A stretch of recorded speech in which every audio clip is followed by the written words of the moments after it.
আমার রাজনৈতিক চেতনার গল্পটা একটু ভিন্ন রকম। এখন যে গল্পটা আমার জন্য সবথেকে গুরুত্বপূর্ণ তা হলো, অনেকে জিজ্ঞাসা করেন আমাদের এই পলিটিক্যাল কনসার্ননেস বা রাজনৈতিক সচেতনতা কিভাবে গ্রো করলো।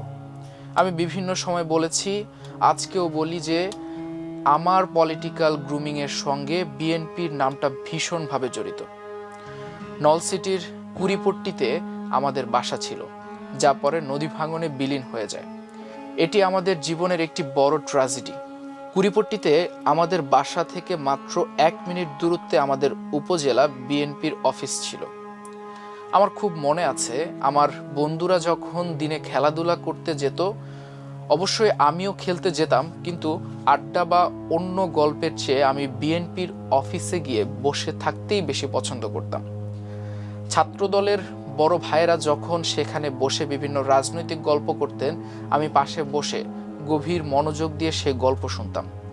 যেহেতু আব্বাকে সবাই খুব সম্মান করতেন এবং আমাদের পরিবারের প্রতি সবার একটা ভালোবাসা ছিল, তাই আমি পার্টি অফিসে গেলেই সবাই আমাকে অনেক আদর করতেন এবং বসতে দিতেন।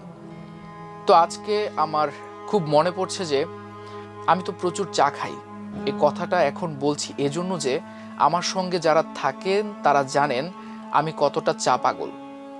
এই তো কিছুদিন আগে সকালে একটা কাজে শাহবাগে গিয়েছি। দেখি ক্লাস 6 বা 7-এর একটা মেয়ে স্কুলে যাবে বলে গার্ডিয়ানের সঙ্গে দাঁড়িয়ে আছে। সম্ভবত স্কুল বাস আসতে দেরি করছিল, তাই সে ওখানে থেকে চা কিনে খাচ্ছিল। দৃশ্যটা দেখে আমার এত ভালো লাগলো যে আমি ওর কাছে গিয়ে বললাম, তুমি কি আরেক কাপ চা খাবে? আমি কিনে দেই। আসলে আমার দেখে খুব ভালো লাগছিল। এর কারণ হলো, আমার লাইফের গল্পে চা খাওয়ার কথা না বললে সেটা অসম্পূর্ণ থেকে যাবে।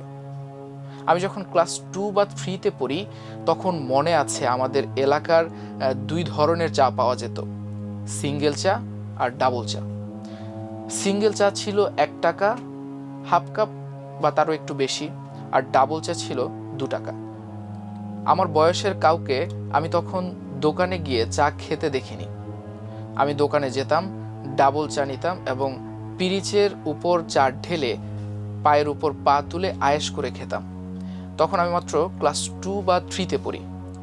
বড়রা যখন আমার দিকে অবাক হয়ে তাকিয়ে থাকতো, তা দেখতে আমার ভীষণ ভালো লাগতো। সেই যে চা খাওয়া শুরু, তারপর থেকে এখন পর্যন্ত আমি চায়ের উপরেই আছি। আরেকটা গল্প বলা দরকার। যখন ক্লাস 2-3-তে পড়ি, তখন বিএনপি বিরোধী দলে, সম্ভবত 1999 বা 2000 সালের কথা।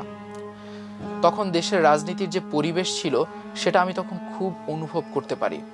যেহেতু আমার বেড়ে ওঠা একটা মফস্বল শহরে, তখন বিএনপি যখন বিরোধী দল হিসেবে হরতাল ডাকত, আপনারা যারা ওই সময়ে বড় হয়েছিলেন তারা নিশ্চয়ই ওই গল্পগুলো রিলেট করতে পারবেন। আমার মনে আছে, তখন হরতাল ডাকলেও দুটো কাজ হতো। হরতালের আগের দিন সন্ধ্যার পর আমাদের শহরে বিএনপির পক্ষ থেকে মশাল মিছিল বের করা হতো।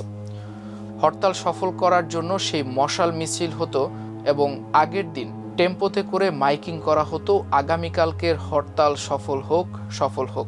আমার 2টা ব্যাপার খুব মনে আছে।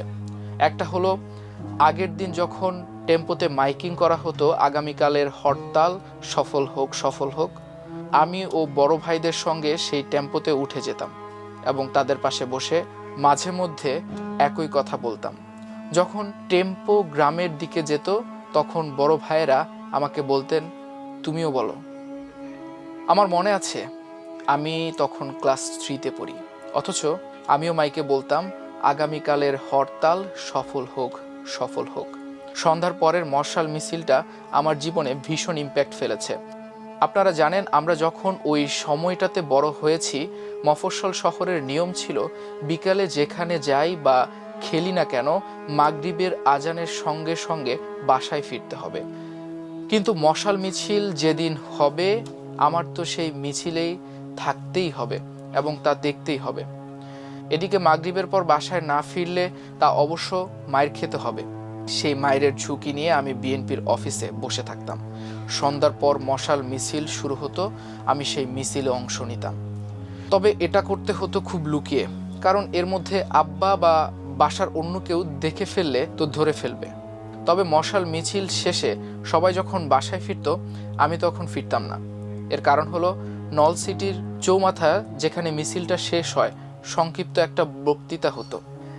সেখানে খুব বেশি লোক থাকতো না, হয়তো 20 থেকে 30 জন হবে। সেখানে নেতারা সংক্ষিপ্ত বক্তৃতা করে প্রোগ্রামটা শেষ করতেন। আমার একজনের কথা ভীষণ মনে আছে, যার কথা আমি অনেকবার বলেছি। তখনকার নলছিটি উপজেলার ছাত্রদলের সভাপতি তৌহিদ আলম মান্না ভাই। বক্তৃতা এবং স্লোগান যে একটা আর্ট হতে পারে, এটা জীবনে প্রথম মান্না ভাইকে দেখেই আমার মনে হয়েছিল। তখন আমি সম্ভবত ক্লাস 2 বা 3-তে পড়ি। মান্না ভাই যখন মিছিলে স্লোগান দিতেন, আমার মনে আছে আমি বাসায় এসে একা একা সেই স্লোগান প্র্যাকটিস করতাম। বিশেষ করে সন্ধ্যার পরে মশাল মিছিল শেষে মান্না ভাই যখন চৌমাথায় বক্তৃতা করতেন, এটা শোনার জন্য আমি দাঁড়িয়ে থাকতাম। এখন আমি কানেক্ট করতে পারি যে বক্তৃতা যে আমার কাছে ভালো লাগে সেটা আমার তখন থেকেই বোঝা শুরু হয়েছিল। কারণ আমার বয়সে তখন আর কাউকে দেখিনি যে এভাবে বক্তৃতা শোনার জন্য দাঁড়িয়ে আছে। মান্না ভাইয়ের সেই বক্তৃতা শোনার পর রাতে বাসায় ফিরতাম। আপনারা জানেন, ফ্লাক্স ভেঙে গেলে ফ্লাক্সের ওপরে যে খোলসটা থাকে সেটা মুখের কাছে ধরে কথা বললে অনেক শব্দ হয়, ঠিক মাইকের কাছাকাছি। আমার মনে আছে আমি বাসায় ফিরে সেই খোলস দিয়ে মিছিল, স্লোগান আর বক্তৃতার কথাগুলো প্র্যাকটিস করতাম। পরের দিন যখন হরতালের পিকেটিং শুরু হতো, আমাদের বাসার সামনে থেকেই শুরু হতো। যেহেতু বিএনপির অফিসের সামনেই তারা রাস্তায় হাঁটতো, আমিও তাদের সঙ্গে বের হতাম। এই গল্পটা আপনাদের এজন্যই বলা যে এই যে মিছিল, মিটিং, স্লোগান আর মশাল মিছিল বাসার পাশে বিএনপির অফিস হওয়ার ফলে এগুলো আমাকে ভীষণ আন্দোলিত করেছিল। এমনকি এমনভাবে আন্দোলিত করেছিল যে আমি যখন সম্ভবত ক্লাস 4 বা 5-এ পড়ি, তখন 2001 সালের জাতীয় নির্বাচন, যে নির্বাচনের মধ্য দিয়ে বিএনপি ও 4 দলীয় জোট ক্ষমতায় আসে। তখন আমি এলাকার সব থেকে ক্ষুদে অ্যাক্টিভিস্ট হিসেবে বন্ধু বান্ধবদের নিয়ে প্রচুর ধানের শীষের মিছিল দিতাম। আমাদের ওখানে তখন বিএনপির পক্ষ থেকে নির্বাচন করলেন ইসরাত সুলতানা এলেন ভুট্টো। তিনি বিএনপির সাবেক প্রার্থী ভুট্টো সাহেবের স্ত্রী। তিনি যখন নলছিটিতে এরকম একটা জনসভা করলেন, তখন যেহেতু আমার এলাকার সবাই জানে যে আমি এরকম মিছিল করি বা স্লোগান দিই, তাই আমি সেই সমাবেশে গিয়েছিলাম। তখন কে যেন বলে উঠল, হাদি হুজুরের ছেলে, ওরে স্টেজে উঠাইয়া দাও, ও বলবে। সবাই তখন আমাকে ধরে স্টেজে উঠাইয়া দিল। ছোটবেলা থেকেই আমার মধ্যে ভয় জিনিসটা ছিল না, তাই আমি ধানের শীষের পক্ষে বড় একটা বক্তৃতা দিলাম। দুটো ব্যাপার ছিল। প্রথমত, হাদি হুজুরের ছেলে হওয়ার কারণে সবাই তো এমনিতেই ভালোবাসতো। আমার মনে আছে এলেন ভুট্টো খুশি হয়ে আমাকে টাকার পরিমাণ মনে নেই, তবে একটা ভালো অঙ্কের টাকা গিফট দিয়েছিলেন স্টেজে বসেই। সেই টাকা নিয়ে বন্ধুদের সঙ্গে আবার মিছিল করতে করতে বাসায় ফিরে এসেছিলাম। আমার উপজেলায় যারা আমাকে চেনেন তারা সবাই এই গল্পগুলো জানেন এবং নিশ্চয়ই রিলেট করতে পারবেন।